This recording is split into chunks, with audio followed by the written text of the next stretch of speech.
तो बांग्लादेश में पिछले कुछ दिनों में जिस तरह से अल्पसंख्यक हिंदुओं को निशाना बनाया गया, उसके खिलाफ भारत समेत दुनिया भर में आवाजें उठ रही हैं। दिल्ली से लेकर लंदन तक विरोध प्रदर्शन देखने को मिल रहे हैं। लंदन में भारत और बांग्लादेश के हिंदू समुदाय के लोगों ने बांग्लादेश हाई कमीशन के बाहर विरोध प्रदर्शन किया। मोहम्मद यूनुस के खिलाफ नारेबाजी की गई। लंदन में विरोध कर रहे इन लोगों के हाथों में प्लेबोर्ड्स और पोस्टर्स थे। ये लोग बांग्लादेश के चीफ एडवाइजर मोहम्मद यूनुस से बांग्लादेश में हिंदुओं के खिलाफ हो रही हिंसा को रोकने की मांग कर रहे थे और इनका कहना था कि वहां हिंदुओं पर हमले बंद होने चाहिए।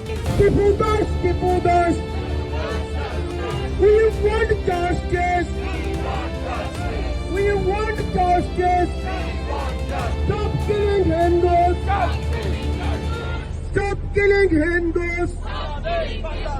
Stop killing Hindus! Justice, justice! Justice, justice!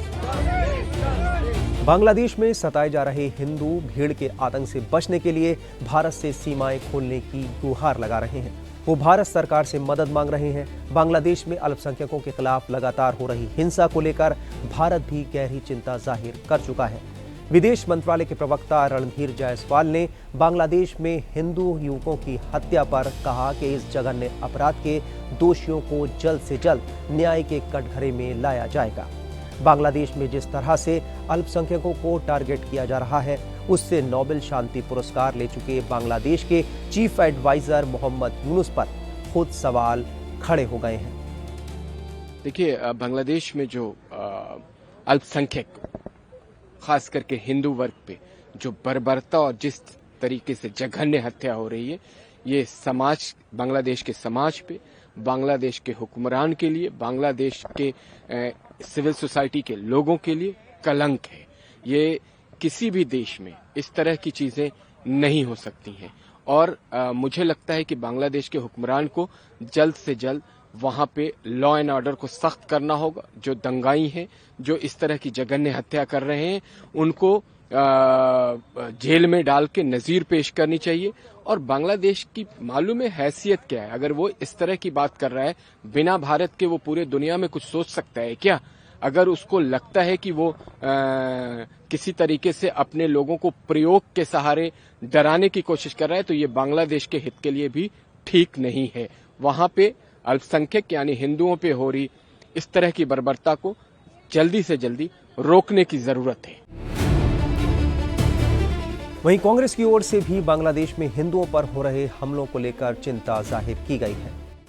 देखिए, मैंने पहले भी बताया कि कोई भी कंट्री हो और डेमोक्रेटिक कंट्री हो, हर कंट्री को, हर मुल्क को चाहिए कि अपने दायरे के अंदर, अपने मुल्क के अंदर जिस भी किस्म की माइनॉरिटीज है, उनको तहफ़्फ़ुज़ देना चाहिए। हमारे देश में भी माइनॉरिटीज पर अटैक्स हो रहे हैं और हमारे पड़ोस में जो पिछले 5-6 महीने से देख रहे हैं, वो भी इनह्यूमन तरीका है और उसको कोई भी समाज तस्लीम नहीं करेगा कि आप पर्टिकुलर किसी सेक्शन के, किसी कम्युनिटी के लोगों को टारगेट करके इस तरह से टार्चर करोगे, ये किसी भी तरह से वाजिब नहीं है। तो अब ऐसे में भारत देश को जिस तरह से स्टेप्स लेने चाहिए, डिप्लोमेटिक तरीके से वहां बात करनी चाहिए, वो भी खामोश दिख रही है। उस खामोशी के पीछे या तो वो अपने ही देश के अंदर जो कर्म हो रहे हैं, तो इसलिए नहीं कह पा रहे होंगे कि अगर हम बात उधर की करें तो हम पर सवाल उठेंगे, जो उठ भी रहे हैं। अभी क्रिसमस में जिस तरह से क्रिश्चियन कम्युनिटी के ऊपर अटैक्स हुए हैं, उनको अपना त्योहार नहीं मनाने दिया गया, ये भी तो देश दुनिया ने देखा। तो ऐसे में बांग्लादेश तो हमारे मुकाबले में छोटा ही मुल्क है, उस पर इन्फ्लुएंस करना भारत का फर्ज बनता था। हमारा पड़ोसी मुल्क है और अपने वहां पर जो माइनॉरिटीज है, उनके तहफ़्फ़ुज़ के लिए भारत को बात करनी चाहिए।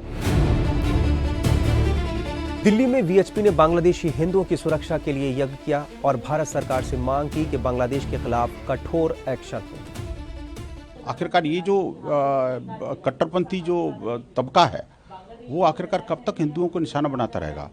ये जिस तरह की घटनाओं की जिक्र इसमें इस रिपोर्ट में की गई, बड़ी बीभत्स हैं, आंखें खोल देने वाली हैं। मुझे लगता है कि इस मामले में जो है ना, वर्ल्ड कम्युनिटी को भी थोड़ा जागना पड़ेगा नहीं, देखिए, जिस तरह से भारत ने हमेशा से जो है ना आतंकवाद को लेकर के विश्व समुदाय को जगाने की कोशिश की थी, लेकिन उनकी कानों पर जू नहीं लगी।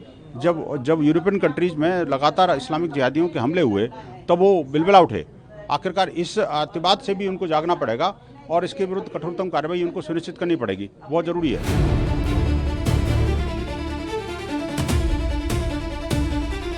वहीं हैदराबाद में हिंदू राष्ट्र समन्वय समिति की ओर से भी विरोध प्रदर्शन हुआ और बांग्लादेश में हिंदुओं पर हो रहे हमलों के खिलाफ आवाज उठाई गई। आज पूरा दुनिया देख रही है किस प्रकार से बांग्लादेश में हिंदुओं का नरसंहार हो रहा है।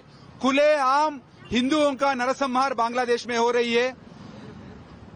कथित ईश निंदा लगाकर दीपू चंद्र दास ये हिंदू को उद्देश्य पूर्वक उनको मार दिया गया, उनको पेड़ पे लटकाकर जला दिया गया। पूरा दुनिया ये देख रही है।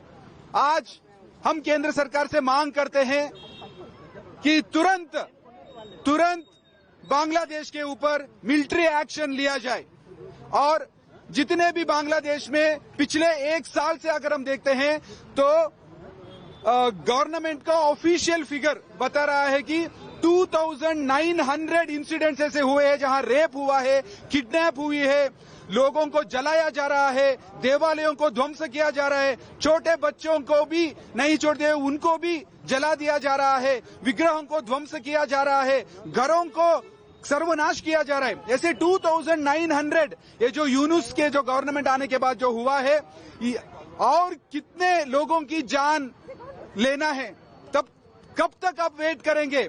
आज हिंदू समाज पूछ रहा है, दुनिया के हर एक हिंदू आज जागरूक होने की आवश्यकता है। हम और एक मांग केंद्र सरकार से करते हैं, SAFTA ये जो ट्रेड एग्रीमेंट बांग्लादेश के साथ किया है, इसके साथ क्या होता है कि जो भी बांग्लादेश का जो गारमेंट है वो जब भारत देश में आता है तो उसका कस्टम ड्यूटी 0 होता है। ऐसे इकोनॉमिकली उनको हम स्ट्रांग कर रहे हैं, लेकिन वो लोग उद्देश्य पूर्वक हिंदुओं को नाश कर रहे हैं। इसलिए इसके तहत केंद्र सरकार ये SAFTA ट्रेड एग्रीमेंट को तुरंत बंद करे और बांग्लादेश को सबक सिखाने के लिए तुरंत मिलिट्री एक्शन ले और इंटरनेशनल बॉर्डर्स जितना भी है उसको टाइट करना है। भारत देश में आज 5 करोड़ इलीगल बांग्लादेशी और रोहिंग्या हैदराबाद में, पुणे में, दिल्ली में, बेंगलुरु में जो बसे हैं उनको तुरंत बाहर से निकालना चाहिए। CAA NRC को तुरंत इंप्लीमेंट करे। ये जो CAA NRC को जो विरोध कर रहे हैं उनको देशद्रोह के लॉ में उनको देश से बाहर निकाले, ये भी हम आज मांग कर रहे हैं। बता दें कि बांग्लादेश में धार्मिक अल्पसंख्यकों खासकर हिंदू समुदाय की सुरक्षा को लेकर गंभीर चिंता सामने आई है। एक मानव अधिकार संगठन की रिपोर्ट के मुताबिक जून से दिसंबर 2025 के बीच ईश निंदा के आरोपों से जुड़े कम से कम 71 हमले हिंदुओं पर हुए। ये report human rights Congress for Bangladesh minorities ने जारी की है। रिपोर्ट में कहा गया है कि ये घटनाएं अलग अलग नहीं बल्कि एक पैटर्न का हिस्सा है। तो बांग्लादेश से जुड़ा जो भी अपडेट होगा वो हम आपको देते रहेंगे। देश दुनिया की तमाम खबरों के लिए आप बने रहिए टाइम्स नाउ ऑफ भारत के डिजिटल प्लेटफॉर्म के साथ।